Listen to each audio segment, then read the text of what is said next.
What is up, everyone, and welcome to the Random Encounter Podcast, episode 104. I'm your host, James, and I'm joined by Bryant. You mean platinum trophy holder for Astrobot, Bryant? Phaneckswhy. What's up? What's up? And Ash Destroy Hello, in a different location this time around. Yeah, and fortunately, he won't be here the whole podcast, but you will hear, I guess, a little bit from him.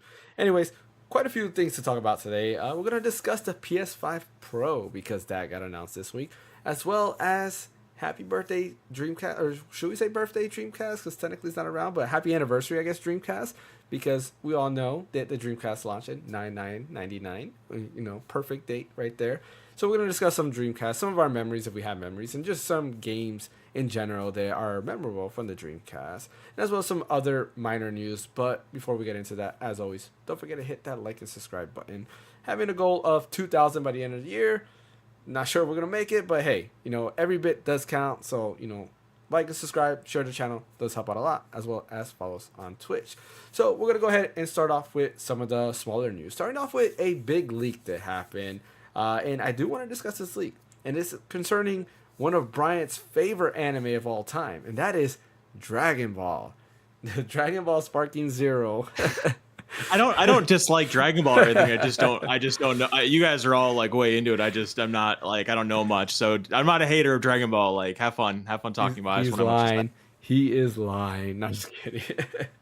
No, Dragon Ball Sparking Zero, the whole roster has seemed to leak, as well as the game itself. So there are a bunch of leaks out there. If you really think that, I guess, the rest of the roster is a leak and you don't want to hear this, I would recommend probably fast forwarding it for 5 minutes or so. But we'll go ahead and discuss those leaks. And those leaks, they're How do I fast forward the line stream? You can't fast forward the It's like that part in Spaceballs. Yeah, I guess for everybody, yeah. You know, where they're watching the movie, they're like, I have to fast forward. Fast forward, you can't fast forward. It's like present. Continue. What was I saying? I completely forgot my thought now. I'm thinking, because I was thinking about Spaceballs, I was trying to, remind myself of everything. It's been a long time since I watched Spaceballs. Talking about Sparking Zero. Yeah, Sparking Zero. The leaks. There we go. The leaks. Sparking Zero. Anyways, yeah. Some leaks. I'm actually kind of disappointed with these leaks because they did show off the remaining characters, and basically the way the leak happened is, I think somewhere, I don't know if it's Bandai Namco Japan or if somebody else uploaded a video showcasing it, but what is it? Not unregistered. It's an I guess unviewable video. I don't know how to say this. It's kind of hard. Hidden? Yeah, I guess a hidden video, because, for those of you who don't know, when you upload a video on YouTube, you can actually hide the video. Unpublished. So unpublished, there we go. An unpublished video, because you can actually hide the video or not publish it so that everybody can see, but it can still be on that channel. So an unpublished video was actually shown, and it actually shows the full roster of Sparking Zero with the remaining characters, and I'm actually disappointed with the remaining characters. Did you see that leak, Ash? I did. I wasn't. The thing is, I wasn't too shocked that for the rest of the characters and stuff, because like, why wouldn't you want to add the movie characters to this game already, right? So there's one particular leak that I was interested about though, and I don't know if we saw it too, James, or I could have been going crazy, but isn't there another slot for Daima Kid Goku in there? There is, yes. So there is. Yeah, go ahead. I'm more curious about that, mainly because I don't know if you heard about this other rumor, but apparently Stephen Nadolny, the OG actor for Kid Goku and for Kid Gohan, is going to be probably going to be voicing as Kid Goku again for Dragon Ball Daima. So I'm wondering if they're going to use Stephen Nadolny for the game version and also for the anime version as well, right? I'm curious about that. Because that would be weird, because they showed off already GT Kid Goku, who's voiced by Colleen, I forgot what her last name is. Colleen Clickenbeard, I think. Yeah, I think it's something like that. So she's already voicing GT Kid Goku, and then there is another Goku on there that's also a special Kid Goku, which is not from Dragon Ball or anything like that. There is another Kid Goku there, which is awkward. It's just put there. And then, of course, there's Daima Goku. So there's now 3 Kid Gokus. And those are voiced by Colleen, where, you have the rumor of Daima that's going to be Stephanie back, which is awesome. Like, that was my Kid Goku Kid Gohan growing up. Oh yeah, right there. And no disrespect to Colleen, because voice actress is a voice actress, but like it's one of those things of nostalgia, and everybody's excited to hear that. But it's kind of weird, like why not? If this rumor is true, which I think it is, because Geekdom 101 is kind of like confirming it. Why not have her do the voices also in the game, which makes zero sense. Yeah, but, it's a bit it's a bit weird. It's a bit weird. Yeah. I hope Stephanie definitely does come back. It's just now we have a weird situation in the game that like now we have two different Kid Gokus with different voice actresses at that point. If they do that in the game, which makes zero sense at all. But the biggest disappointment for me was there's 0 Dragon Ball characters. 0 Dragon Ball. Oh, you're right. Yes, you're right. That is why I'm very disappointed, because of all things. And I don't know if they were trying to cater mainly to the Western market, which is probably true because a lot of Japanese companies seem to do that. And, Z is definitely what everybody talks about. But Dragon Ball, OG Dragon Ball, has some great characters, and none of them are in there as of right now, which I'm very disappointed at, because we could have had, like, Demon King Piccolo, all the demons that are, within his crew. We could have had, like, Kid Krillin, Kid Goku, Kid Yamcha, right? There was so much possibility. General Blue, Tao Pai Pai. Tao Pai Pai. Yeah, exactly. Like he's not in there. Kid Chi Chi. Kid Chi Chi was there in one of the Tenkaichi games. 3. Yeah. And then this hasn't been done yet, I Grandpa believe. Gohan, they could have put freaking Bacterium in there too. Yeah, it's kind of a shame that they're not putting these. More than likely there might be DLC, right? Because they're gonna do DLC. Yeah. And I think they're probably going to cater that. Rumor is that the Daima characters are all DLC as well, which is kind of weird because Goku is already there. It's a locked icon. So they show Daima Goku there, but then it just has a lock over him. Mm-hmm. Awkward. But yeah, that's what they show. Kind of disappointed. Hopefully there is something else. They're like, oh no, the Dragon Ball characters are there. Because I think it's kind of dumb to remove them from the game, in my opinion. You have Super in there. You have GT, you have Z. Why not Dragon Ball, the series that started it all? Why not have those characters there? If anything, sense. I would rather have OG Dragon Ball characters to replace GT characters, but that's just me. Yeah, I 100%. I agree. I think a lot of people disagree because they like Super Saiyan 4 Goku. GT, but I know a lot of people love GT, but I'm like, hey. OG Dragon Ball is great. It's perfect. A lot of people don't like it because yes, the action. I guess you could say it's old school. Again, this is an early 80s anime, but I still think it's great. Story is great. The fight scenes are great. I like the animation. I think it's great. I think the problem that a lot of people had is that at the beginning of OG Dragon Ball, there's not a lot of stakes that's being made at the very beginning because it's pretty much all about fun and adventures. That kind of like reminds you like back in the day, Looney Tunes cartoons and everything. Yeah. You go hopping back and forth trying to collect all the Dragon Balls. To defeat some bad guys, and barely nobody dies at the beginning, except for this one particular scene that kind of scared me a little bit. When you run into one of their generals from the Red Ribbon Army, he ran one of the goons like just pissed off the general randomly, and he just ordered execution out of nowhere, and he literally got killed outside the door. I'm just like, that's scary. I have a hot Dragon Ball take. I just got it hot off the presses from a Dragon Ball fan. What is that? Quote, the OG DB, as in Dragon Ball, is better. The stakes with King Piccolo never matched. I don't know what that means, but that's what I just got. A lot of things, because so just to kind of give you insight on that, like Z kind of made everything easy because the Dragon Balls can wish everybody from the dead and everything. So it was like, you died, like, oh yeah, we'll just get the Dragon Balls and it wish you back. But in Dragon Ball, you really didn't have that. So like nobody died. Yeah, there was no knowledge of that within OG Dragon Ball. We know you can bring someone back, but it can only happen only once, and that was it. Yeah. So, but like it was like pretty big news because like with King Piccolo, he was basically like he was terrorizing. Like he was just killing everybody left and right. He killed Master Roshi. Well, he didn't really kill Krillin. Krillin was killed by what's his name? I forgot his name. The flying dude. Anyways, Frieza. No, not Frieza.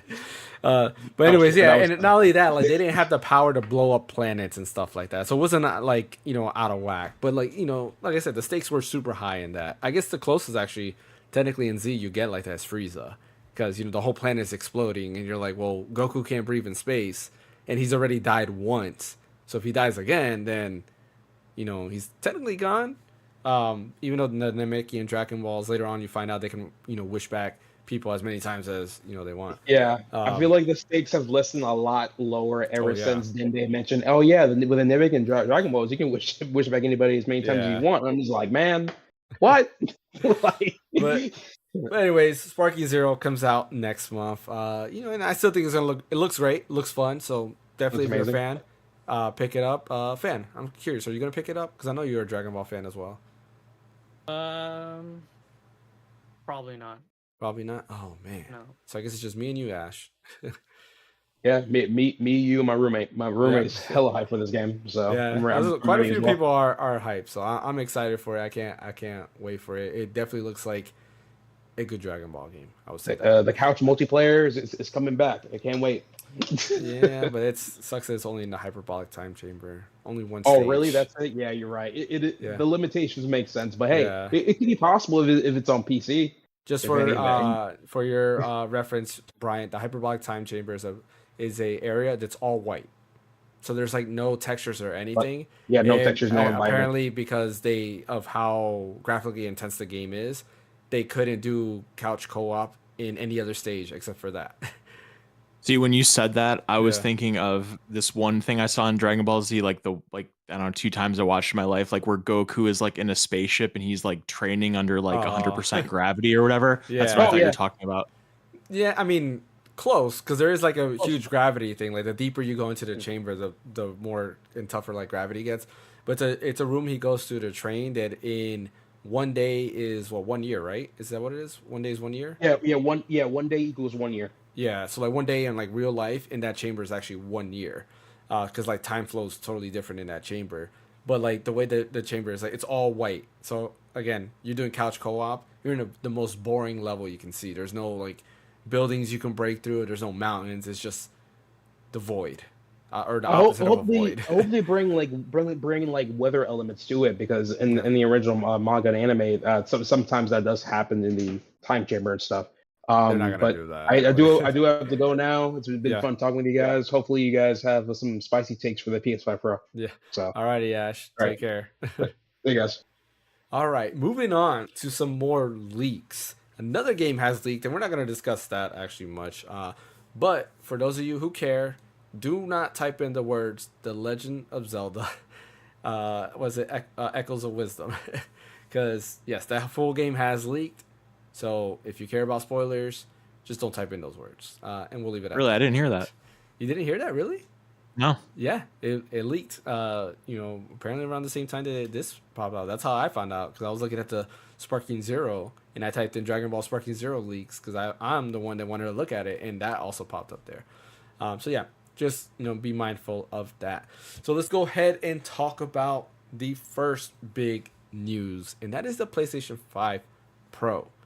PlayStation, or Sony, whatever you want to call them, has announced the PS5 Pro, which was rumored for, I want to say, over a year now. It was rumored for a very long time, and people kind of knew that it was coming. We just didn't know when. And here it is. PS5 Pro was announced. A spec bump. They kind of went into some detail. I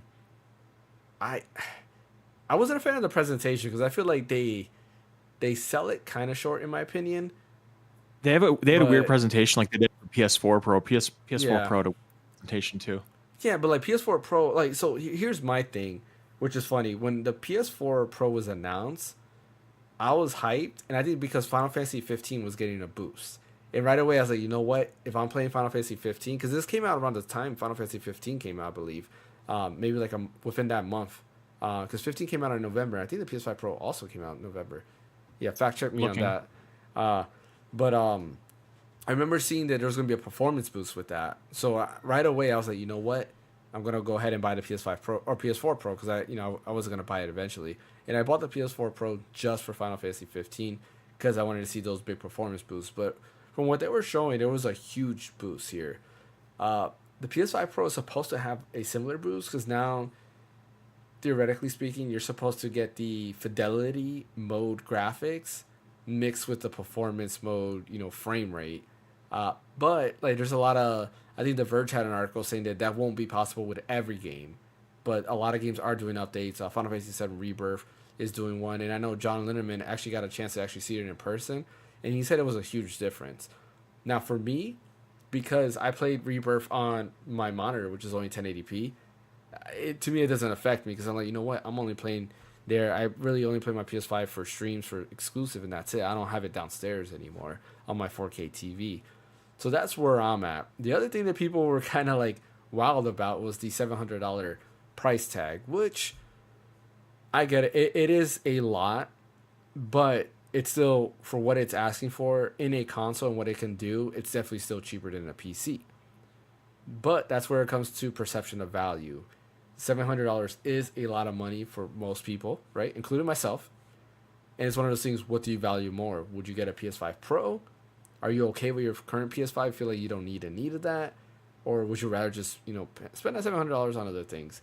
And that's kind of where a lot of people are at. I know, Bryant, you say you're going to get it, so I want to hear your thoughts on the PS5 Pro reveal and everything about it.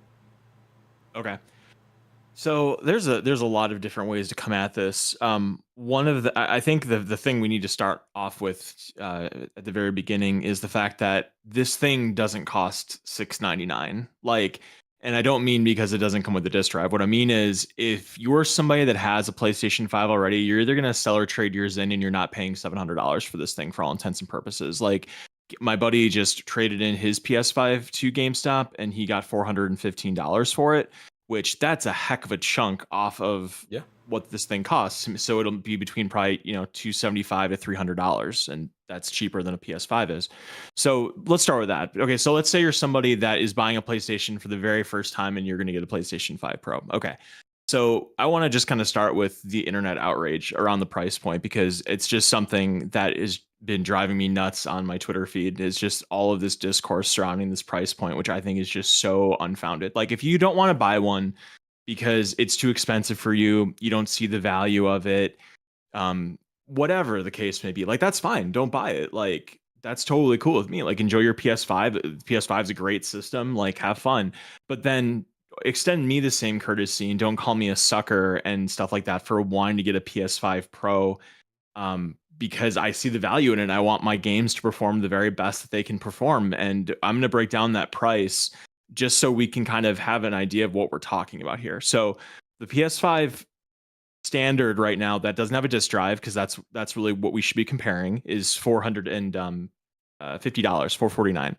And then the PS5 Pro is going to be $699. So we're talking about a $250 difference. Okay. So a few months ago, maybe it was the Game Awards or Summer Game Fest? I don't remember which one it was. Microsoft announced they're coming out with this new Xbox that's like the special edition that has green paint on it, and it's all fancy, and it has a spec bump of exactly a 2 terabyte SSD as opposed to a 1 terabyte SSD. That's the only difference, and it has green specks of paint. Cost $600, and all it did was just bump up the hard drive, and it just added some spec too. No, the white one is only digital. That black one, right. that one still has a disc drive. Yeah, You're right. I wish. So then people say they'll go to the disc drive. They say, well, the PS5 Pro doesn't have a disc drive, and it's like, okay, fair, but the problem is that physical gaming, buying physical games, it's not niche, but it's not mainstream anymore either. 70% of sales to this day, or right now, are, maybe more, I don't know how old that number was that I read, but 70% of games sold now are digital. So physical game buyers are in the minority, and I'm not saying that's good or that's a bad thing. It's just that's what the market says. Right now, it's a minority position. And so I don't think that Sony by default should include a disc drive for this thing that only 30% of users are going to use. It's something that's unnecessary. If it were 30-70 or 40-60 or 50-50, like, then maybe we can start having that conversation. But the fact that 70% of people aren't using the drive, it just seems ridiculous to include that. So we're talking about $250. So let's just say we go the Microsoft route, and we'll say that extra 1 terabyte of space, or that extra 1 terabyte SSD is worth $100 to $150. We'll say it's somewhere in that ballpark. Okay, so now all we're talking about then is between $100 and $150 that's left. Okay, is that not worth the spec bump, the $100, $150? Is that not worth what you're upgrading for? Like, what are you people thinking you're going to pay to get an upgraded PS5, you're going to pay $50. You think that you're going to go into the store and buy a $600 PS5 Pro with a disc drive, like the Xbox Series X's with 2 terabytes of storage? Like, no, it's ridiculous. So something that I wrote is that, like, if they would have priced this thing at $599, that would have been crazy generous. Like, I would have been like, really? That's how low you want to sell this thing? I think $649, maybe people would have had less of a problem with it, but I maybe that even been in the sweet spot. But $699, I have no problem with, because you're paying 100 to 100, or excuse me, 150 to 125 to $150 for a spec bump, inflation, and the brand, and what experiences you're getting with it. And I have no problem paying that. And the fact that this goes beyond, the discourse goes beyond, I don't want it, and it's just not my thing, to you are a complete sap sellout for buying one and you're an idiot and you should just go buy a PC and build a PC. Like, that level of vitriol is just so unfounded, because guess what? Not everybody wants to buy or build a PC. People don't want to get into it. Like, there's lots of things that make PC gaming fantastic and the best way to experience games, but some people just don't want to deal with that, and they don't want to have to get, drivers, build the computer, put the wires together, worry about all this stuff. They just want to plug it into a TV and go. And so I don't even think the PC comparison is something that is necessarily apples to apples. I mean, if you want to have that conversation, it's like you said, that it's still cheaper to buy a PS5 Pro than it is to build a PC that's similarly spec'd. Yeah. So those are my thoughts about it. I really hope that once this thing comes out, that the people that are belly aching about how expensive it is and how it's going to flop, nobody wants one, it's not going to sell at all, it's going to be sitting on shelves. I hope that they're ready to tweet out the inevitable apology, and say that they were wrong, and that this thing is going to be probably going to be sold out. But I have a feeling they're gonna just come up with some justification and tell us all we're all idiots or something. So that's my take on the PS5 Pro situation. And yes, I'm definitely gonna get one on launch day. Mm-hmm. What about you, Fan? What's your take on this?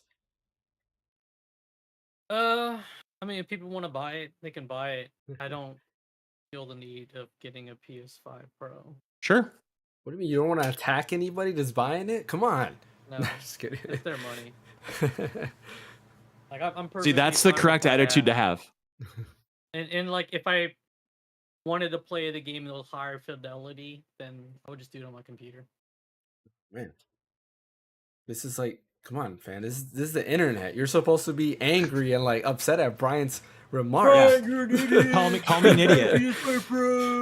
Call me a sellout. Tell me I don't know anything about gaming. Come on, you can do it. Exactly. See, there we go. There we go. Dumb. Bring the internet. No, I mean, honestly, this and other people's opinions is stupid. I agree. Like, it's their money. You shouldn't dissuade someone from making that choice. If that's their choice, that's their choice. Yeah. If you feel that it's it's dumb that it's $700, that's your opinion. No need to like ridicule someone for having a different opinion. Exactly. Like, they were the problem. I'm with you on that. Like, there's a difference. Like, you can have I won't say an argument, but you can have a stance, but still say that stance in a positive way versus attacking. Because like, you look on Twitter, it's just people attacking others. Like, oh, you're an idiot for spending $700 when you can do this. But like, to me, I'm always like, everybody has a different perception of value. Like I talked with Bryant, or I think I mentioned it in the Discord. It's like, for me, as of right now, the way I see it, like, my perception of value is like $700 for a PS5 Pro. You're right. I could trade in my old PS5. Yeah, exactly. Like, I don't play mine that much, so it's kind of like I'm paying $700 for a paperweight or less if I decide to trade in my PS5, where I can get an ROG Ally and kind of, I would definitely use that. Like, I would here's where I'm at. I would, with no problem, buy a like PlayStation 4 Pro like device, but that's handheld, right? The specs of that, I would buy that in a heartbeat. If I can play my library and stuff like that, I would buy it. I mean, it's $700, right? If I can get something like that, hey, by all means, I'll go ahead and do that. But as of right now, like, I don't see that value, and a lot of people got to realize that it's kind of like the Series X. A lot of people, when the Series X was announced, they was like, oh man, that's a crazy price. Like, I'm not gonna buy that. I actually ended up buying a Series X. And you ended up selling it. Yeah, I ended up selling it like within a year. because I was like, it was cool. Like playing again, I bought it for Final Fantasy 15 because they baited me with, oh, here's Final Fantasy 15 on the Series X. It's better than the PS4 Pro. And I was like, oh, great. I'll go ahead and do that. Oh, Professor Rope PR, thank you for the follow. But yeah, like I ended up going ahead and doing that, and I really regretted getting the Series X. So when it comes to the PS5 Pro, I'm kind of the same way. Like where I'm at, I don't I see the benefits, but for me personally, the benefits aren't enough for me. Like I do like the PSSR PlayStation Spectral, was it Spectral Sampling Resolution, right? Is that what it stands for? PlayStation Spectral something Super Resolution. I believe it is, which is their upscaling, right? Think DLSS or FSR or anything like that. I do like that they're incorporating like their own techniques to kind of do that. At the same time, I'm also scared because we're already living in a world where pretty much everything is fake, right? These pixels you're going to see in front of you now are fake because it's all being upscaled by machine learning to give you a more vivid picture that's not actually there, which, I guess it doesn't matter because it's pleasing to the eye, right? But like stuff like that is kind of like, man, I don't know how I feel about that. But then again, on my Steam Deck, a lot of games I have to use FSR in order to get great performance with a decent enough quality screen. But I think the real kicker for me, and I might have a different opinion about it, is if PlayStation had a good set of exclusive games for me. And the more I think about it, the more I think of PlayStation, which I keep thinking about, it's that all their games are now coming to PC. Like, who knows? Astrobot might come to PC later on. And it's like, well, Astrobot's a game I would definitely prefer to play on my Steam Deck because it's portable. And, it's just, I don't know, anything like that just has a portable sense to me. And it's like, why do I need the PlayStation anymore? It's kind of the same thing I have with the Xbox. The more I thought about the Xbox, like, why have an Xbox when I have a PC? Lost Odyssey was literally the only thing that tied me to the Xbox, because I was exclusive to there. And PlayStation, unfortunately, I feel like they kind of did the same thing. It's like, I might have to wait a year, maybe 2 years to get these games, but the point is I'm eventually going to get these games. So that's why I personally, as of right now, won't be getting a PS5 Pro. I just don't think it's for me. But like I said, Brian, it's good that Brian's getting one, because then he can give us his thoughts when he gets it. I'll report back. He will, and then maybe he might try to convince us all to upgrade or something like that. No, here's the thing. If in your situation, I think you're the prime candidate of someone that should not get one because it's not your primary place to play. You are a PC gamer, and you bought a PS5, ostensibly, I'd assume for exclusives, but like every exclusive, yeah, and that's coming to PC. Or I mean, every game is on PC except for Astrobot and Demon Souls. I think every other game is on PC. Oh, and Spider-Man 2, but I bet that'll come eventually. Yeah, I think so. Yeah, so like I don't blame you for not buying one, and fan, if you just the cost to benefit doesn't jive with you, and you just don't know if you really get enough out of it or whatever, like by all means, it's just, again, I go back to these people that are just so crapping on it, and I guess the thing that makes yeah, and the thing that just makes me the most annoyed is just that like they don't understand like that these things aren't free. Like it's not even just Xbox. Like you can go to any consumer electronic device, like a laptop or a PC. Like if you up your storage by double, you're paying an extra probably $200-$300. Like that's just how it is. Mm-hmm. So everybody's just like, oh, $700. Like I can't that Sony's ripping us off, and they're doing all those memes where it's like you can either buy a PS5 Pro or you can get $700 like iced teas, iced tea. And it's like it has a disk drive and all this crap. It's like the Arizona Iced Tea does not have a disk drive. It's just it's just that kind of cringy stuff that it's just like, if you don't want it, don't buy it. If you want it, get it. Like whatever. I mean, unfortunately, it's the internet, right? Because a lot of the fandom is also with Astrobot. Like, oh, Nintendo can learn from Astrobot. Like, Nintendo's never done anything like Astrobot. And I'm like, what do you mean? Like playing Astrobot, I'm on the third world now, or the third area. And this clearly reminds me of a Nintendo game, like playing it, which is not a bad thing. It also reminds me of old school PlayStation games, which is also not a bad thing. And it's like to just be naive and say so-and-so could learn from this when literally it's taking inspiration from a lot of those things. It makes zero sense. Like the tree level it had like music that reminded me a lot of Donkey Kong. And I was saying that on stream, like this has a very Donkey Kong vibe. Of course with some different things. It has, it reminds me of some of it reminds me of like Banjo-Kazooie. Mario Galaxy, Mario 64, like all these other like platformers that were out there. And again, it's not a bad thing. Bomberman 64, like some of it reminds me of Bomberman 64 because it's just a combination of things we love. But of course, you have a loud minority that decides to go ahead and be like, oh, Nintendo sucks. This game is better than anything Nintendo has produced in their life. I'm like, yeah, keep telling yourself that. Which I'm enjoying Astrobot, but I do gotta say, Bryant, I don't think it's better than Mario Odyssey. And I think for me, it's mainly the movement. I really like Mario movement. Like, it's kind of hard to replicate a game that has movement like Mario, where it just kind of flows.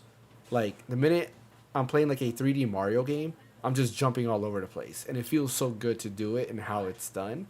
Where Astrobot is more, I don't know, like boots on the ground, like more basic. I don't know how to describe it. I guess more.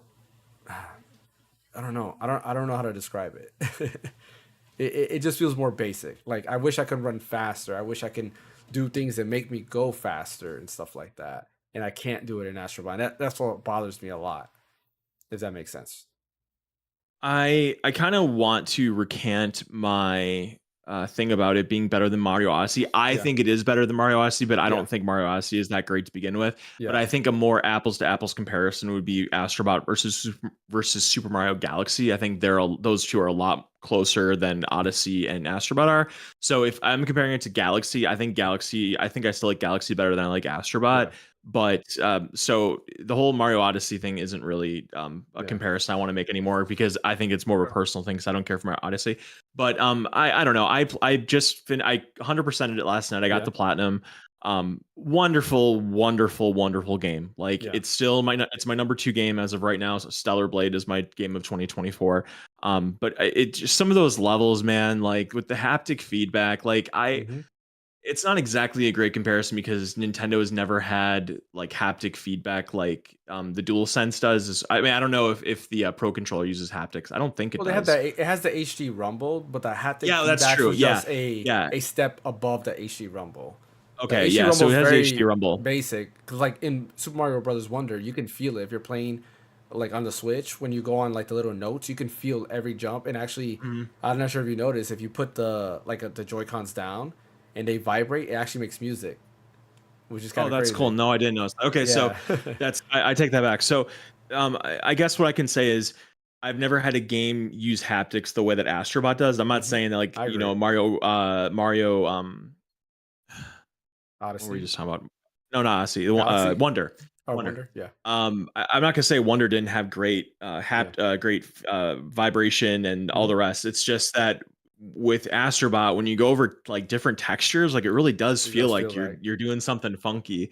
Yeah. And it's a very charming game. I love Astrobot the character. It's just so cool how it's such a celebration of PlayStation. Like if you're a PlayStation fan, like that game should be right at home for you. All the cameos, some of the later levels are really tough too. Like it's a very much kind of walk in the park for a lot of them, and it's just fun 100%ing and finding everybody and seeing all the cameos. But a couple of those levels later get really tough. But it was a great platinum to get. I really suggest you grab that platinum, because it's worth it. It's great. Oh, I will. Like I'm enjoying it. Like where I'm at, like I said, I still really like the game. Like I'm not by all means saying that it's a bad game. It's a great game. It's an amazing game. Yes, you are, James. You're saying it's bad. This is the internet. Yeah, exactly. That's true. It is the internet, right? It's what's that thing? Like you say you like pancakes, that means you hate waffles, right. Type of deal. No, it's still a great game. Like I love it. I'm having fun with Astrobot, like a lot. Like I'm really liking it, and it's one of those things that it also makes me want another 3D Mario game at the same time. So it's like playing this, it's like, dude, I want something like this. Like, just imagine if Nintendo came out with a game where it was kind of like a 3D platformer, but it had more like Smash, where it has like IP from all of their. Oh yeah, that'd be dope. I mean, what, you like switch characters? You start with Mario. Oh, you talking about like kind of Astrobot where you can rescue them? Yeah. I guess they tried doing that in Smash Brothers. I was gonna say that the World of Light or whatever it's called. Yeah. You have to rescue. You start off with Kirby and you're rescuing all the other characters. So Technically, Not yeah, the that's same. true. Yeah, it's not the But same. it's not the a same. platformer. Yeah, because it's more of a fighting versus a platformer. Yeah, that's true. But yeah, no, you're right. A platformer would be really cool if they could like find a way to like have Mario with like all those like they could even call it Super Mario All Stars. Yeah. And just have all these all-star characters. I mean, if they really want to go the whole like happy like thing, they could just do a no nonsense generic main character who swaps hats, and every different hat is a different character. Like Kirby. Like a Splatoon a Splatoon wig. Yeah. Yeah. Yeah, like Kirby. Yeah. Yeah. Just basically he has that. Yeah, I mean, like honestly, it's a great game. Love it. I agree. The haptics are amazing. You know, and that's something I love about the DualSense. And just PS5 in general. Like, you know, I used DTS Unbound for my PC to give you that spatial audio, but PS5 spatial audio is on another level. And the haptics on the DualSense is on another level. Like, there's something you can't recreate. And like, I'll never forget playing Demon Souls. The audio is just so amazing. It's weird. Like, the sound effects are engraved in my brain because they sound so good. And I just love the sound effects. Just like the crinkly of like when you're fighting skeletons. It feels, well, I don't really know how skeletons feel like to, you know, hit with a sword. But, you know, I assume this is how it would feel. That's how it would feel. Yeah, because I never fought skeletons, all right? You know, I never, you know, gone there. But yeah, like I love that, and that's something that, you know, PlayStation is great at creating. Like, that experience is great. I do hope the new Switch can build upon that, because there's some cool features that the DualSense has, as well as, you know, spatial audio is something that's a given. Now everything I use has spatial audio, you know, from my phone, right? Being able to use it with AirPods or Beats, being able to hear spatial audio to my PC. I have DTS and Dolby Atmos both there, and I can hear spatial audio. You know, PlayStation. Speaking of hearing. I can hear. Is there a dryer going right now or something? There is. Can you hear it? Yeah. Oh man, that means my noise canceling thing is not going. Let me see if I can fix it. Okay, it just adds ambiance. I feel like I'm there with you listening to your laundry. Is it very loud, or? I can hear it every once in a while. Let me see. Let me change the Elgato one. Tell me how it sounds with Elgato. What does it sound now? Does my voice sound worse? No, I don't hear it anymore. You don't hear it anymore? The Elgato I hear it like it's better. It's better now than it was, but it does come through a little bit. Okay. All right. Well, I apologize. Yeah, my wife went and put something to dry, so that's why you're gonna hear that. Hopefully, the podcast doesn't hear that. I'm sorry, because the dryer's like literally right out there, so can't do anything to stop that, unfortunately. Yeah. Anyways, yeah, that's PS5 Pro and Astrobot. We discussed Astrobot on that. Let's go ahead and talk about something else, and that is the Dreamcast. The Sega Dreamcast, the console that everybody seems to love, but where were they back in 1999 when the Dreamcast was available? I know where they were. The Japanese one. They had zero money because they were all kids. And that's probably why. But yeah, Sega Dreamcast came out September 9th, 1999. And it was something that I was actually looking forward to, mainly because I liked Sonic. So those of you who know, I've talked about this before. I was somebody that was kind of saddened that I didn't have a Genesis growing up, right? The only Sega console I had was a Game Gear, and I didn't even get Sonic for it. I was very upset. I didn't even get Sonic as a game, but yeah, that was the only Sega console that I really I owned. What game did you get? A game that my dad thought was cool. It was called was it Shao Kahn of the Neverland? Sounds awful. It's a weird game. It's this dude. He has like a fedora, and he has like two like katanas, and it's, I don't know if y'all would call it Metroid like you have a hub world, and there's like different like doors you go through, and each door leads you to a different level, and then basically you have to complete the level, fight the final boss, and you go back to the hub world, and you can choose another world to go to. It wasn't horrible, but it wasn't Sonic, so I didn't. And then my, you know, like I told you, my cousin was the one that got Sonic Triple Trouble, so all I would do was go to his house and just play Sonic Triple Trouble on his Game Gear. That's all you need. And that's the only Game Gear game I had. I had no other Game Gear game but really? that. Yeah. Which sucked, yeah. But anyways, Dreamcast. We did get the Dreamcast. I don't think we got it at launch. Maybe I did. I don't remember. I just know I got it for Christmas.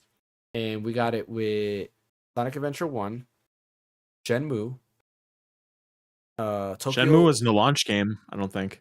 So then I definitely didn't get it. Well, I know I didn't get it on launch, but I got it for Christmas. Oh, you didn't get launch. Okay, Yeah, got it. it was Okay. for a Christmas. So whenever Shenmue was out, that's Maybe when I got it.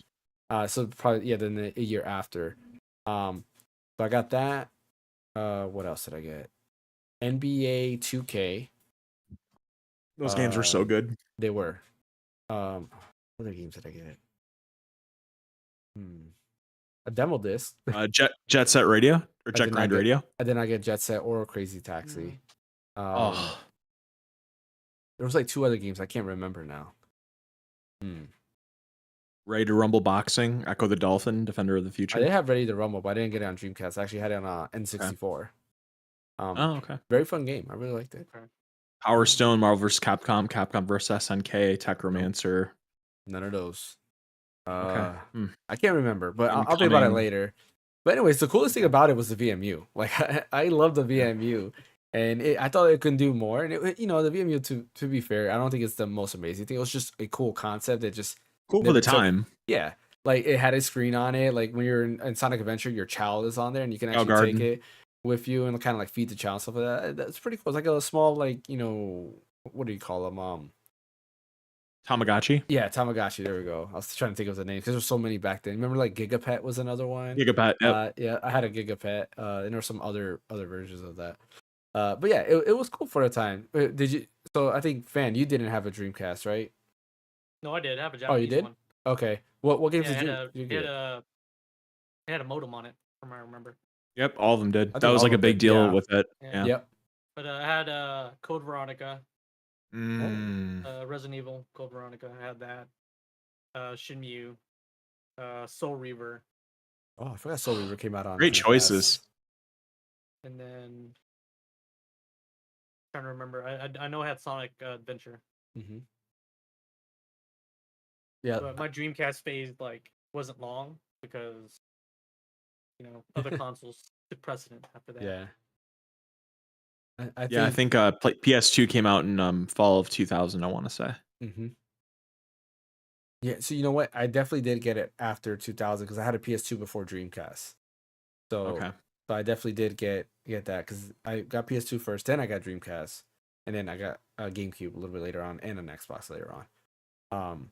Xbox, I didn't even care about. My dad was the one who's like, "Oh, you gotta get the Xbox. This is supposed to be the best thing ever." And I'm like, "What games are on there?" And then I would look. I was like, "I don't care about Halo. I don't care about any of this." But he was the guy who was into like war games, so wanted that. The only reason I wanted the Xbox was because of Star Wars Obi-Wan. I was a huge Star Wars person. That game wasn't great. It wasn't great, but when I got it, I loved it, and I played it and beat it and everything. And like I said, I liked it, but probably going back to it, I probably would not have liked it. What about you, Brian? What games did you get? I think we all know that you're a secret Fusion Frenzy player. Let's be honest. My first time playing Fusion Frenzy was like a year ago. So I did not get a Dreamcast at launch. My friend did. He, like, his dad gave him a certain dollar amount and said, "Okay, this is your Christmas present." And so I remember kind of living vicariously through him. Christmas of 1999, like we went to Toys R Us together with his dad and his brother. And I remember my friend bought a Dreamcast with when it was like Incoming and Sonic Adventure. I think House of the Dead 2 was. I think those are the 3 he bought, maybe. And I just remember like staying up all night with him, like playing those games, playing the demo disc. Like, I just remember just thinking it was such a cool machine. Like, I never owned a Sega thing except for the Game Gear, like you. But then I lost I didn't lose the Game Gear, but I broke my Game Gear. I was gonna say I broke it accidentally, but I didn't. I was playing Mega Man on Game Gear. Yeah, I'll never forget it. I was in Brightman stage in Mega Man on Game Gear, and there's this jump you have to make where the whole screen goes dark, and I kept missing the jump, and I hit my screen. I broke the screen, and my mom was really pissed. And so I never got another one. But anyways, back to Dreamcast. So maybe like a year or two after that, I did get a Dreamcast just because so many bangers came out for it. And I want to say like some sample of the games I got: Crazy Taxi 2, Capcom vs SNK, Marvel vs Capcom 2, Techromancer, Grandia 2, what else? Did I say Sonic Adventure 2, Jet Grind Radio, Dead or Alive 2, I think I got on that as well. Halo, I'm looking at Xbox. Halo, what am I talking about? What else was on there that I bought? Let's And see. he had a good list. Like for me, Yeah, I had a really good library. for me, while you're looking up some more, Yeah, go ahead. the launch games, yeah, because I know later on my dad bought Tokyo Extreme Racer, Mhm. which we talked about that it's coming back, which I'm glad. But that game was great. We later on bought Rainbow Six. I don't remember which Rainbow Six, but I remember buying it and I played through it all and beat it, and that was great. And he loved that game. We eventually when Sonic Adventure 2 came out, we got Sonic Adventure 2 on there. And what else? Samba de Amigo. No, I didn't get that. I rented a lot of games from Blockbuster. I'll tell you that. Like I rented Yeah. Evolution, from Yeah, there. same. Sonic Shuffle I rented there, which for some reason in my head I OBS thought for a Sonic refund. Shuffle was good. And then the other day I had put it on my my Steam Deck. I was like, oh yeah, let's play this game. Like I used to love this game. I played it. I'm like, wow, this is the worst game ever. Like I'm how did I like this game? Like and I deleted it. I didn't even keep the ROM. Like I was like, you know what? I don't even need it. I'm never gonna play this. But yeah, Sonic Shuffle. I had the demo disc, which is how I would play Dead or Alive. Like I play Dead or Alive constantly, because I like this. I did that a lot. I played. What else did I play? Soul Skies of Calibur? Arcadia. Skies of Arcadia. I played the demos. Oh, Soul Calibur. I rented through Blockbuster. Okay. So I did rent that and play that. Was it Soul Calibur? Yeah. No, so what was Soul Edge on? Maybe it was Soul Edge I played a long time. Soul Edge was wasn't on Soul Edge was on PlayStation. So maybe Soul Edge I rented on PS1. Then never mind. So that's something totally different. What else? Not totally different. It was the prequel to Well, it Soul is the prequel Calibur. to Soul I mean, Calibur, yeah. yeah. I mean, like not on the same console. What else? Right. Did I get? I'm just looking at a list right now. I thought of another couple that I had. Virtua Tennis is great. It's like an arcade perfect port of Virtua Tennis. Here's a big one I think we can really talk about and kind of spread Power our Stone was a good port. Yeah. I played that in the Yeah. arcade. Power Stone 2. Yeah, Skies of Arcadia was a great RPG, but the game that I was gonna say is it was so seminal in so many ways was Phantasy Star Online, which I had. Mhm. I didn't That play that on game. the Dreamcast. I played that on the GameCube. Okay, that when it came out on GameCube a couple of years later. Yeah, like when that game came out with the modem on the Dreamcast, like it blew my mind. Like my friend and I would play it and you go into the spaceship and you get the cool lightsabers, like double edge, go into the worlds and like you can play with each other. Like it was so novel at the time, and to this day it's pretty much the only online RPG that I can like really get into because I like the combat and how active it was. But that game was just so cool, and it kind of it very much was like kind of the embodiment of what Dreamcast was. It was just this very cool, futuristic kind of niche product that the people that had it like absolutely cherished it. Yeah. Unfortunately, it wasn't enough people that cherished it because, like you mentioned, they got out of the biz. I want to say in like 2001 or 2000. I think it was 2001. And like Fan said, Resident Evil Code Veronica is. I remember seeing that for the first time. My buddy bought it, and I was just blown away by the graphics and everything. Like it's just such a nifty console. Outside of that, I did also rent that as well. Yeah, like, it was great, and the controller, I think, from my memory, I thought it was great and very ergonomic. I ended up for my Dreamcast, I ended up selling it to a friend because he wanted to play Shenmue so bad, and Sonic Adventure, stuff like that. He was actually the friend that I told you that I used to go visit his house because he had the Genesis. So I'd visit his house to play like Sonic the Hedgehog 3 and Knuckles. He had all of that, and he was the friend that also got me into like Breath of Fire and Final Fantasy 7 and all that. So I ended up selling it to him for pretty cheap because, like, I told my dad, I was like, "We're not playing this. It just sits there." I beat Sonic Adventure. I beat Sonic Adventure 2. We beat Shenmue. We beat everything there. Like, what's the point of having this here if we're not gonna use it? My dad was like, "Yeah, go ahead and sell it for him," because like I don't even play Tokyo Extreme Racer or any of that anymore. So it's like that's kind of like where we were at there, and I ended up selling it to him. And in hindsight, I probably should have kept it, but at that time, I was like, there's no need for it. I'm mainly playing my PS2. Yeah, go ahead. I traded in my N64 and like 40 N64 games to like get $100 of credit at GameStop, like in 2002 or whatever it was. And it's like, God, I wish I could take that back and still have all that stuff, and I could like retire, not literally, but I'd have a lot of money. It was funny. I've never traded in a console. I've never gotten rid of a console.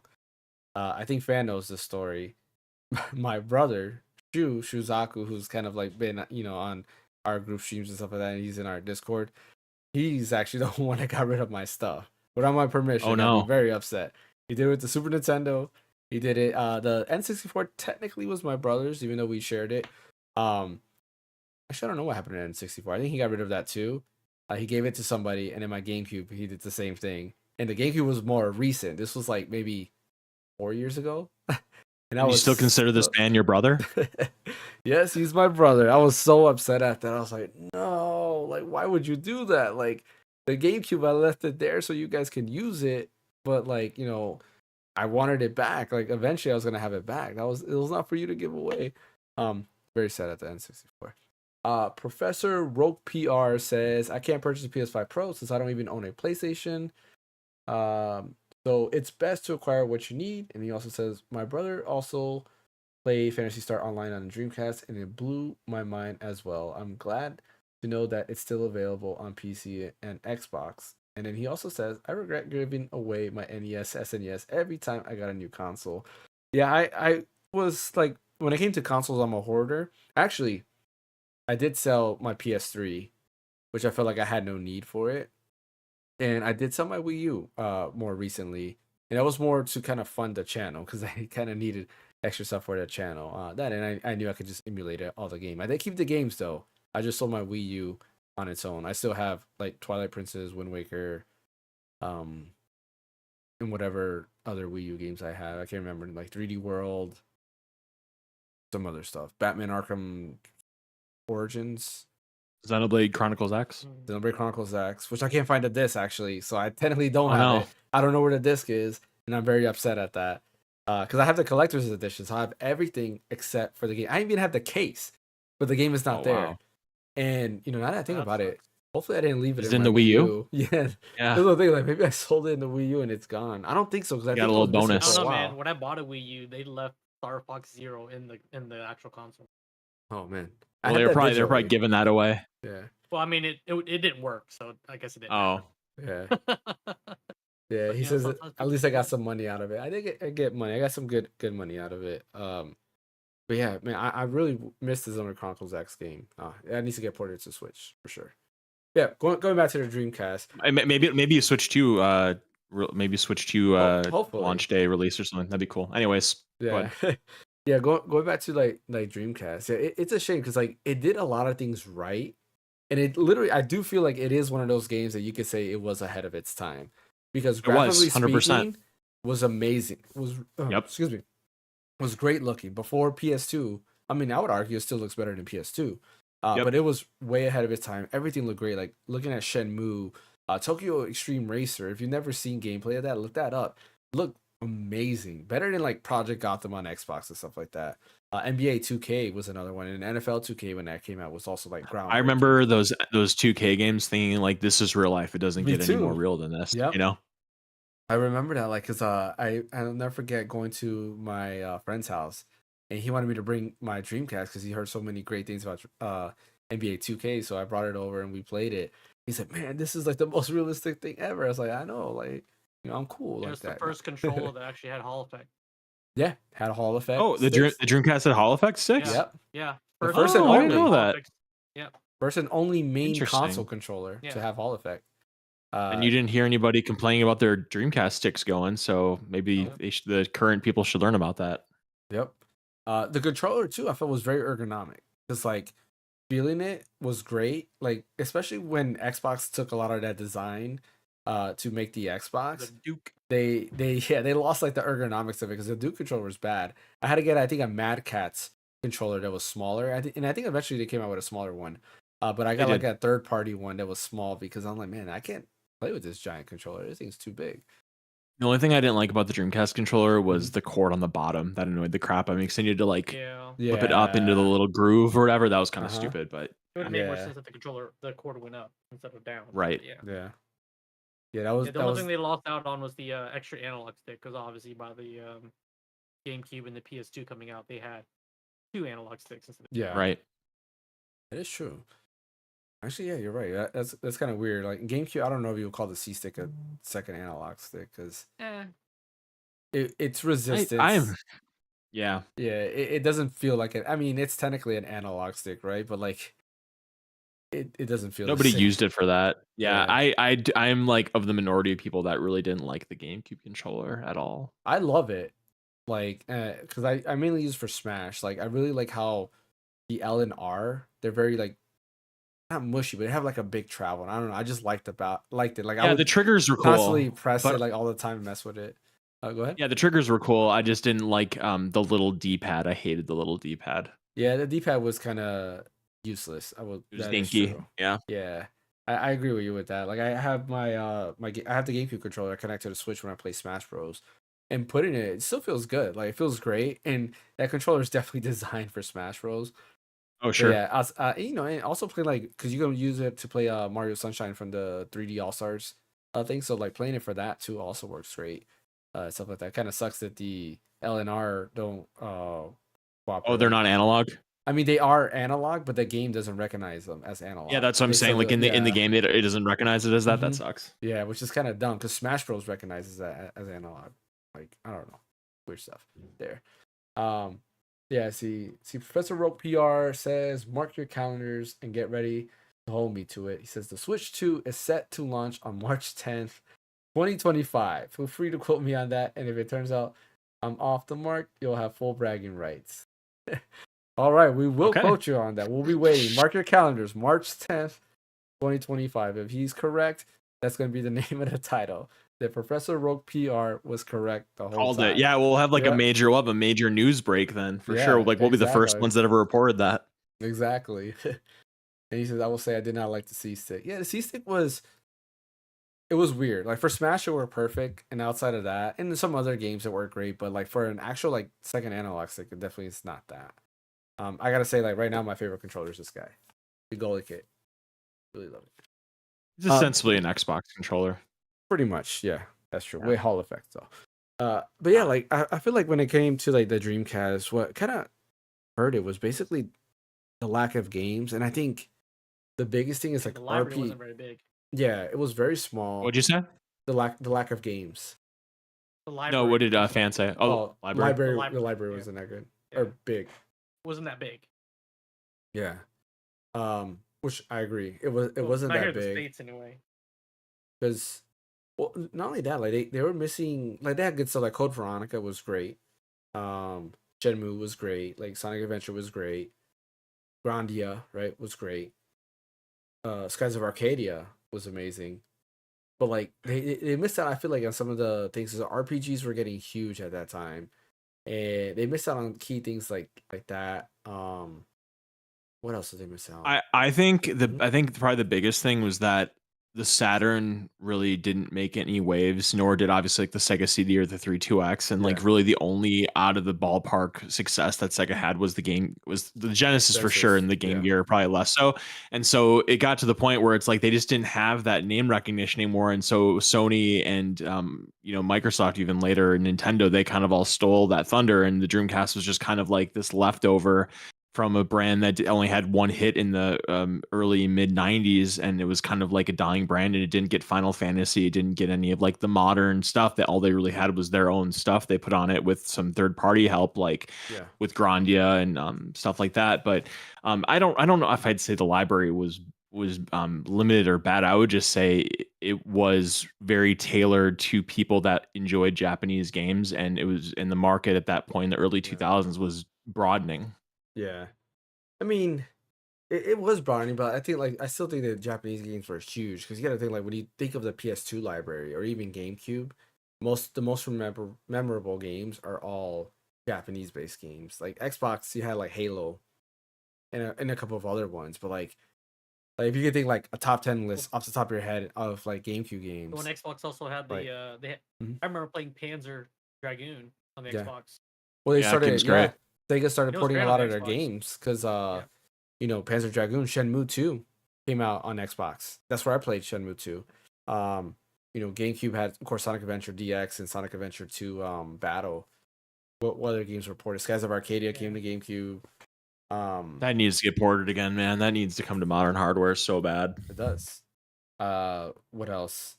I don't think Evolution ever went anywhere. I think it stayed on. I heard that Dreamcast. wasn't that great anyway. Yeah, I remember renting it while I was sick. And I think I got more sick playing it. No, I'm just kidding. No, I just know I rented it like while I was sick, and I would play it, but like I was so sick that like I didn't want to play it. So I don't know if I have a good impression of it. I just remember playing it. Yeah. And then I eventually wonder if it's returned just it. like they did the lack of like third-party developer support. It's got to be that.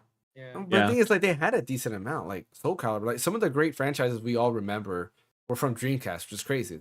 Like Dead or Alive, I think was originally on PS1, if I'm not mistaken. But Dead or Alive 2 Correct. for sure was the best one, or the one that I think a lot of people Yeah, but, remember like, more, and that was Dreamcast. Those are very few, Mhm. like small, like few that you could play on other consoles. So people are like, well, I'm just gonna play it on the PS2. I don't think Dead or Alive 2 was on PS2. Yeah, it was Dead or Alive 2 Hardcore. Oh, it was. Oh, so it probably was a port then later on. Yeah. Yeah, because Dead or Alive 2 normal was only on there. Because They Code have, like, Veronica X NBA, came out on NFL. PS2.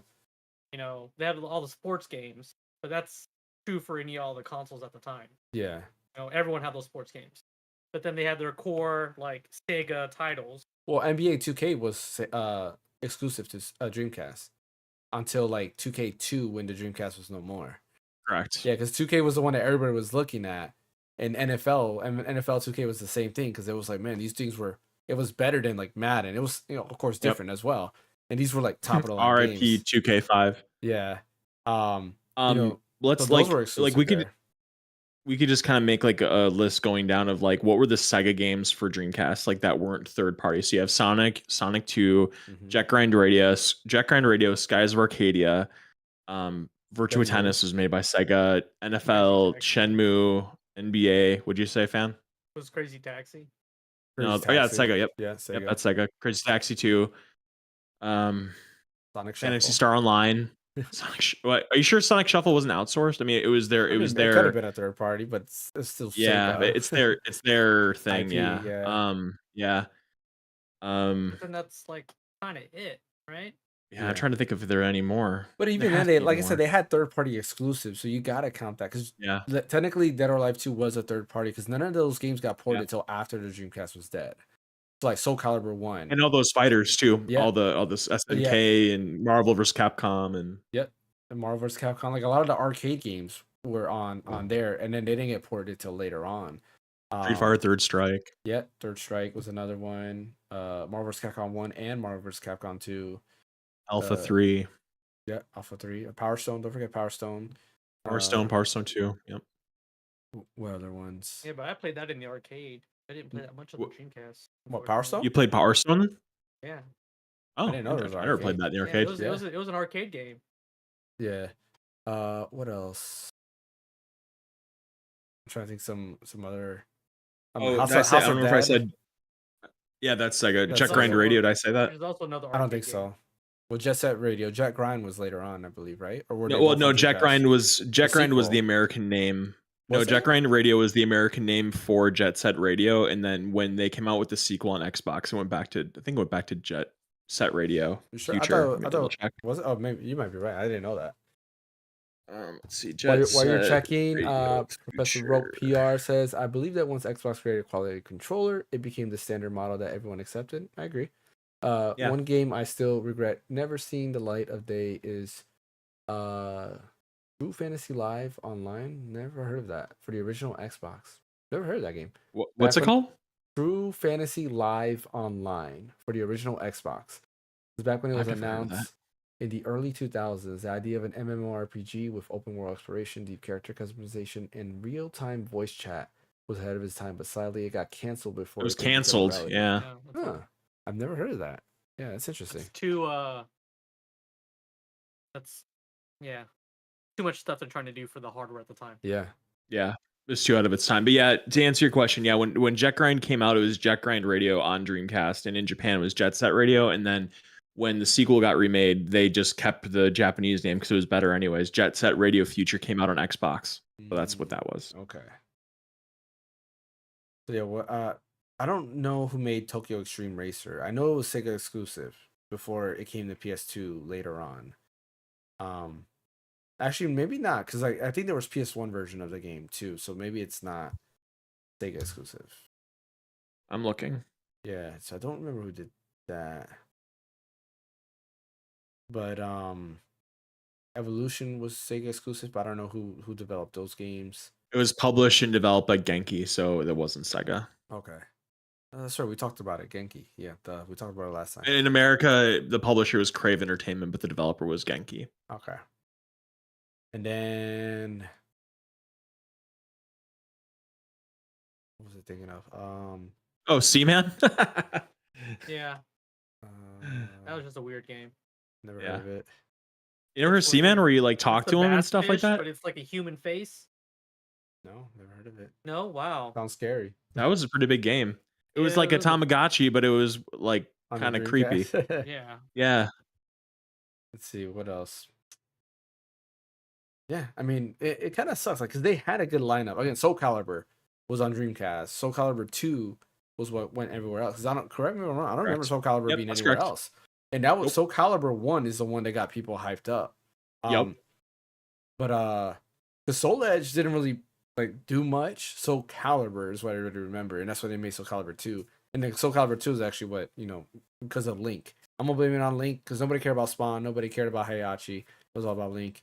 No offense, because I do like Tekken, but Link. I mean, in people game probably converters, cared, right? but Link was the all-star for sure. Yeah, I remember I specifically bought it on GameCube, even though I had to own all three at the time because I wanted to play as Link, and it was just so cool. And not only that, I mean, most GameCube games look better than any other console. So, I think that's about it. Honestly, I'm Yeah. going through like Yeah. the list, and I don't They see didn't anything have else that we really haven't much. talked about. And then you also remember the controller, right? They had one analog stick, a D-pad, and the 4 buttons, Yep. right? Once and two PS2 triggers came out, which is And the only, like- triggers. yeah, but once the PS2 came out, after a couple years, they had the dual shock of dual analog sticks. Yep. Well, it was launched. I think the DualShock 2 was already launched. The PS1 was the one that after a couple of years they Correct. introduced the DualShock. Okay. Correct. Yeah, because that was dual analog, and then that- of course the Xbox. I remember also the did. PS1 just having the D-pad. Yep. No analog sticks. That's one I had. Yeah, I had that one, and then we bought the DualShock later because they added rumble, and then of course the analog sticks. Yeah. And But then see, I that's, remember I have a you would third-party think controller. Yeah, go ahead. that came out with the dual analog sticks.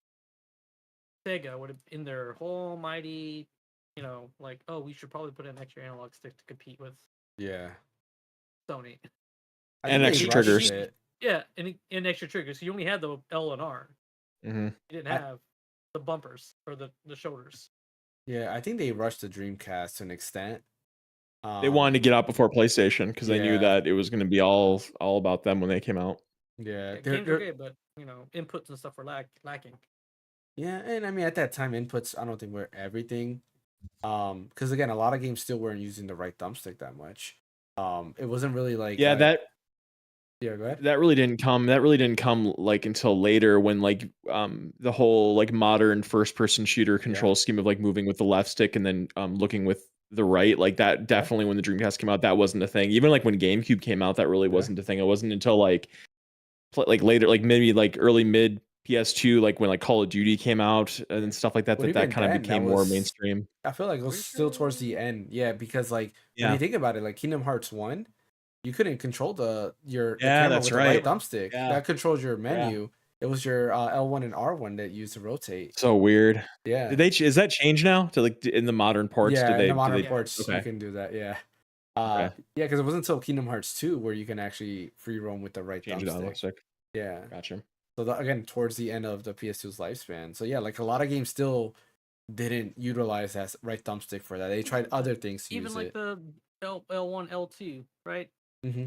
Yeah, Two it shoulder had. buttons instead of the triggers. That's Mhm. just weird because they have a lot of fighting games which utilizes 6 buttons. Yeah. And most people would have the R1, R2 as the secondary buttons because your fingers are already there. Yeah. Right. I mean, I see that, but yeah, you still have 6. You have A, B, X, Y, and then L and R. They should have continued their 6 button layout on the front. Oh, like the Sega. Genesis controllers. Yeah. No, I don't. I I think that- disagree.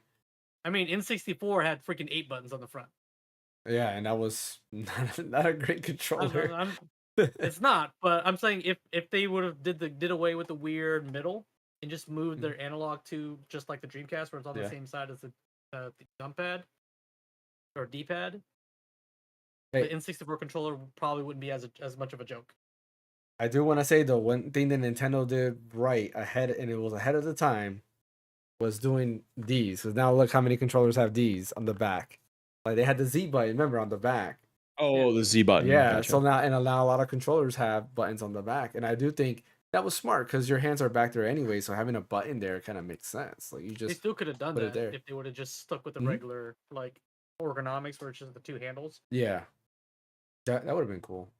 No, because I remember I had a Mad Catz N64 controller, and it was very much. Remember, you more always gave the modern- Mad Cats to your modern- friend when he came over. Hey man, but it was still Thanks more for much of a the modern follow layout. a effing slipper. You know, it was still much more of a modern layout where like the analog stick was to the side. Yeah. It wasn't in the middle. Like I had a weird third party one, and I'm like, that one was much That's a better good to controller use. he has. I don't think Brian's ever seen that. Have you seen that controller that he has? The what is it called? The Brawler 64. yeah. So it's Or a Retro No. Fighters. the modern N64 controller. Basically, what a modern N64 would look like. So it Oh, has the C interesting. buttons. No, I haven't seen that. Yeah, C buttons A Yeah. B, but then it's ergonomically like a modern controller. That's so crazy. Like a Wow. Switch style controller with all N64 Yeah, layout. that's crazy. Yeah. Never seen that before.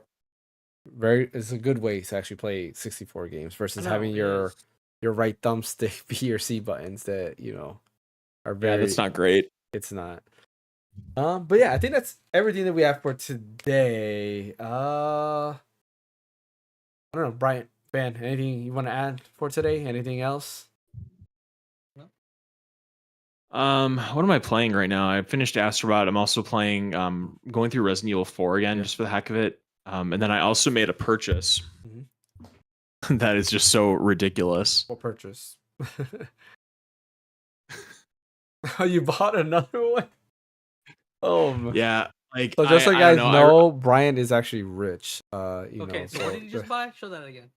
I bought another Steam Deck. I sold my Steam Deck to Ash like a few weeks ago, and Yeah. then I just realized like Oh, how much I gosh. missed having it and everything, and so I rebought it. Like honestly, like it's fine. It's not a huge deal, but I'm not getting rid of it again because I was gonna go to the I was thinking about maybe pick up the Rogue Ally, but I was like, no, there's no OLED and Yeah. Windows on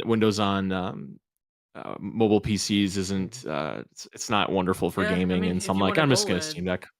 If you wanted OLED, you just have to wait for the Zotac. Yeah, that Zotac one. Yeah. How do you see the buttons? So on the controller, you can actually see the A, B, and the C buttons. It's actually in front of you. You can see it. It's a lot easier. The camera doesn't do it justice in terms Yeah, of give me if I can. zoom in. I can see what it's blurry going for. now. That's cool. Yeah. Yeah, there There you you go. go. You can see A, B, start, the C buttons, and all that stuff. Yeah, it's just because it's white. Yeah. Why? It was the only one I could get. I wanted the gray with the colored buttons, you know, where they're Yeah. all colored the way they're supposed to be. But that one kept being sold out, so I just bought the white one. Yeah, if you go to Retro Fighters' website, you can look it up there. It's compatible with Switch and with PC, of course. So great way to play Nintendo Switch online games, and as well as PC. And I have a Yeah, review and on the it. Switch, So the Switch will recognize it as an N64 controller too. yeah, which is kind of cool. Because most of the times they don't do that. But yeah, I do have a review on it on the channel. Do you have one? I don't. I borrowed his, Oh. and he let me do the review on Oh, it. gotcha. Yeah. So, but I've been wanting one, and it's one that I haven't picked up. But he let me borrow it for like a month or something like that, and I play around with it. And Did you like it? works. Oh yeah, I should watch the review. yeah, I liked it a lot. Loved it. It's one of my earlier videos, so not the best presentation, but I try. You get better every time you get better. Yeah, true. Control swipes for the remote, keep it fresh. That's true. That white does get can get dirty. Little crusty. Yeah. Well, luckily they have different colors. They have different colors on there. So yeah, there's that. I'm They're waiting not for. make it anymore. No, they're still making it. Yeah. Oh, okay. Yeah. So you go to Retro Fighters, you can order that. I didn't just order. I ordered like 4 months ago their GameCube controller. I'm waiting for that to come in because that one's gonna be pretty interesting because their thing they were hyping up is that it feels exactly like a GameCube controller, and anybody that's used a GameCube controller knows that there is no such thing as a third-party controller feeling exactly like a GameCube controller. For whatever reason, nobody else can make like the feel of the buttons, the controller, and everything around it feel like a GameCube controller. But Interesting. according to them, they said that this controller feels like a GameCube controller. So whenever I get it in, I purchased it like months ago. Is it the Battler? Is that what it is? I think no, it is. Let me see. I don't remember the name of it. I should probably check too, make sure my order's still there and I didn't just give away Battler free money. GameCube. Maybe it was the Battler. I don't. Is that the one that shows? Because I have a clear. Yeah, it is the Battle one? GC Pro. Is that the one you're Okay, looking yeah, at? that's the one. Yeah. Yeah, that's the exact one I have. The clear one. Man, if that clear one is available, I'm gonna be upset because they said it was only limited. Oh, it says out of stock. Okay. Yeah, limited because they said only people who pre-ordered it will get the limited edition crystal, which is the one that I got. We will see whenever I pick that up. See if it's any good. He says I have an RG35XX, and I'm glad I got the clear version. You have an RG35XX, right? Or no? No. No. Which is the Can I one just that say you the have? names? The names of these little emulators that are so awful. Yeah. Like you're supposed to remember RGR36 point. Like So I found out what all this stuff means. So like Oh, yeah. RG Oh. retro gamer, 3.5 means 3.5-inch screen. oh, that was how old you have to be to like it or something. Yeah, 35. It makes sense. Yeah. And then if there's an H, it's horizontal layout. If it's a V, it's vertical layout. Like, Oh, yeah, okay. Yeah. yeah, There's some coding going on. I like it. yeah. There's some There weird is. coding going on in there. You think they would just make it easy, Yeah. like their RG Cube, which makes Oh. sense. Yes, RG45 Triple H Shawn Michaels. I can't read it on here because it popped up. In John Hendry. There we go. Oh man. Yeah, I'm waiting for my RG Cube to come back. So that's gonna be my next video. Is gonna be. Do you have a candle in the window, James? No, I just keep refreshing the thing because it comes through 4PX, which I guess is like a Chinese like delivery service. Yeah. But like their how can I put it? Their updates are very vague. Like it'll say left facility. But it's like, what facility? Like, where exactly is it at? Like, is it a facility in China? Is it in the U.S. at all yet? Like, I don't know where it's at. Is it the gas station bathroom? Yeah, it could be anywhere. It's China. Yeah, so, and then it said... Until you say that it's in customs, then you know that it's in the U.S. Yeah, still haven't shown that. It says at destination airport. What destination? Like, where's the destination? Like, for me, destination airport would be somewhere over here already. Right. But it's not there because then I go to USPS to check the tracking and it just says, label created. Which kind of sucks because I've been without it already for it took a week for them to receive it. And now it's going to take about 2 weeks for me to get it back. And I'm definitely going to do an update on the video because it's kind of annoying. Like, I want to play...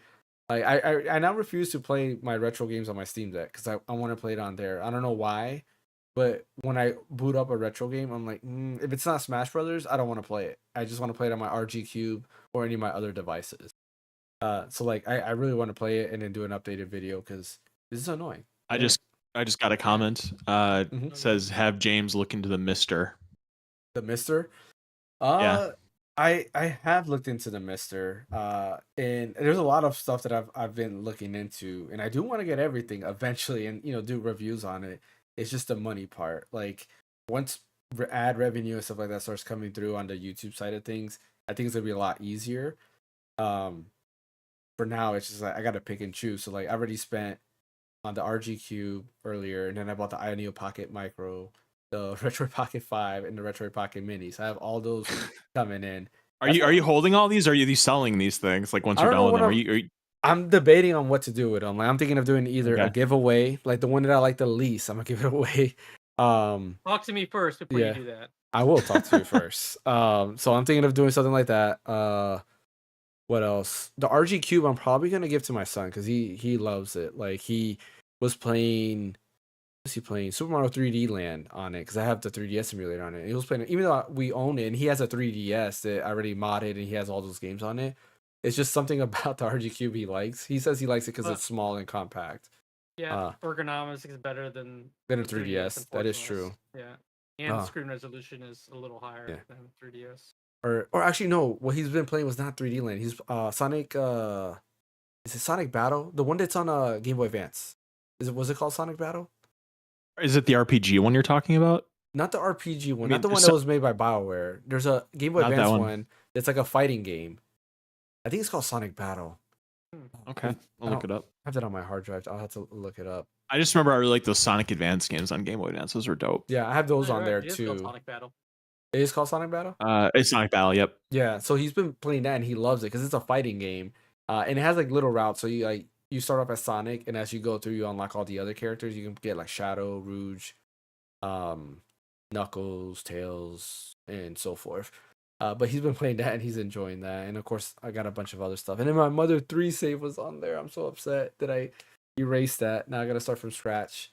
But yeah, a lot of stuff that going there. But anyways, yeah, I got all these handhelds. I do want to review it, and then eventually, do some more retro handhelds. I do want to also get an ROG Ally X and do a review on that. And now there's like a bunch of PC handhelds. So James is the Willy Wonka of PC handhelds or emulation handhelds. I was thinking of like, getting my Ally and going to the X, but then since they're about to probably announce the 2, yeah, I heard with that processor. The next year, the Z2 Extreme. I'm like, all right, I'm just gonna hold off. Yeah, might as well. Because the Z2 would probably be well worth it. They'll probably they'll be able to do upscaling and frame generation probably better. Like, oh man. And they'll probably, if Asus makes another one, they're gonna learn their lesson. Like, all right, we're gonna put the same battery that we did in the Ally X. Yeah. OLED. New one. Probably and do they'll OLED, probably do OLED. Yeah, OLED. Yeah. Hopefully. But here's the other thing. So I was thinking about maybe next year I'll go with an ROG Ally X, but then of course we have the Z2 Extreme possibly. But then at the same time, next year's also Switch 2 year, and it's like I'm definitely going to want to get that day one. Like I need to have those funds already set aside to get that because they're gonna announce it, price is gonna come, and I just hope it's not one of those available pre-order right now type of deals because then. I'll be shocked because then like what are the prices like? Because rumors have it that it might be like $500 or something like that, which I don't mind. If it has the performance and everything like that, and it has the games at launch. I mean, who am I kidding? I'm gonna get it on launch regardless. I bought a Wii U at launch and there wasn't that great of a lineup, but no, it wasn't. Exactly. Yeah, it was not. Switch at launch, and I wish I did. Now I'm not gonna make that mistake with Switch 2. Yeah, so like I mean, Switch at least had Breath of the Wild. Like Wii U had like that. Not great Mario game in like Nintendo Land, and like that's it. Nintendo Land's fun though. Nintendo Land. It's okay. I do like my kids want to play, and I was like, I gotta figure out a way to get the Steam Deck to work, which I'm pretty sure you can get it to work because you'll have to connect the Steam Deck to a TV, and then you could utilize it like a Wii U gamepad because it has the gyro and all that stuff. And then you would have to connect Wiimotes and somehow get those to work with the motion control. Like, there's a lot going on in it, but I've heard people say that it crashes like on boot because there's so many things going on with it. So, one of those things. But yeah. Anything else anybody want to talk about? No. I don't think so. All right. Cool. I guess that's everything that we have for today. I appreciate everybody for joining us as always. Don't forget to hit that like and subscribe button. Again, goal try to hit at least somewhere around 2,000 subscribers by the end of the year. Share the channel, it does help out a lot. Once again, do apologize for not having a video done these past 2 weeks. For me being sick and some other stuff. Like my life right now is pretty crazy. I'm trying to hopefully do a video this week because I do have some ideas. And like I said, I'm waiting for my RG Cube to come back, as well as the other handhelds to come in whenever I get them. I keep refreshing, tracking, and everything every day. The Pocket Micro has not shipped yet, and it said mid-September. So according to my calculations, I think tomorrow's technically mid-September, so it should ship tomorrow on Sunday, right? And then the Retroid Pocket Mini just by the end of September it should ship. So who knows when I'll get that? And then the Retroid Pocket 5 comes in, of course, in October. So I will have all those handhelds. Like I said, I'll also have the Battle GC Pro or whatever the heck it is, that GameCube controller. I'll also have a review for that available, and I'm also looking at getting some other stuff there. I might mix in a little bit of software news here and there. Possibly do a Final Fantasy 16 video on Steam Deck with the full version to kind of give that out. And I'm not sure if I'm gonna do an actual video or if it'll be like a short. I'll probably have an update on that to see how it is after the beginning gameplay, to see if they fixed it, does it run worse, and all that other stuff. So definitely keep an eye out on that. Don't forget to join us next week. We will be back with Thursday with the group stream, as well as Friday is my solo stream. I will continue Astrobot. And then, of course, Saturday we have the podcast. Bryant, where can they catch you at? Get me at red_so_deep on Twitter. What about you, Fan? You can catch me at Phaneckswhy on YouTube, Twitch, and Twitter. Yeah. And let's see, Professor Rope PR says, thanks to all of you at the Random Encounter Podcast for the great stream tonight. I'm trying to catch more of you whenever I can, so keep up the awesome work. Until next time. Oh, that's really awesome. Yeah. Thank you. That really means a lot. That's really nice. Yeah, appreciate that. Pass it on to Ash so that he could be on here while we talk for stuff. It's funny. Today I actually had something funny planned out and it didn't work. Oh no, I'm losing bitrate. No. Yeah, You're back now. Yeah, I saw that. I lost bitrate there for a second. So I had something funny planned out for today's stream, and unfortunately it did not work. So hopefully we can get this rolling soon. Because it was hilarious. At least I thought it was funny. The way I was describing it, I couldn't stop laughing when I was talking to somebody about it. So if I can get this to work, you'll be surprised one of these days. Oh God, what's gonna happen? It's gonna be funny. So yeah. But anyways, thanks for watching.